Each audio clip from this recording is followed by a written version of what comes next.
Hi friends. இந்த இடம் எதுன்னு சொல்லி பார்த்தீங்கன்னா, திருச்சி வயலூர் ரோடு ஃப்ரெண்ட்ஸ்.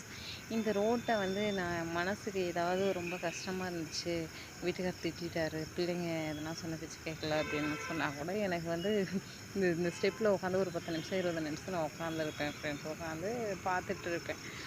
அப்போ எனக்கு என்ன தோணுன்னு சொல்லி கேட்டிங்கன்னா, இந்த ரோட்டில் பயணிக்கிற மக்கள் மனசுலையும் தான் எவ்வளோ வருத்தங்கள், கஷ்டங்கள்,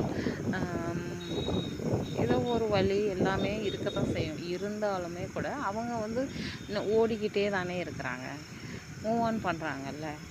அது மாதிரி நம்மளுமே கூட எதுனா ஒரு கஷ்டம் அப்படின்னு சொன்னால் அந்த கஷ்டத்தை அதே ஃபீல் பண்ணிக்கிட்டு இருக்காமல் கொஞ்சம் நேரம் ஃபீல் பண்ணிவிட்டு அடுத்தது என்ன அப்படின்னு நம்ம யோசிக்கணும் அப்படின்னு எனக்கு தோணும் ஃப்ரெண்ட்ஸ்.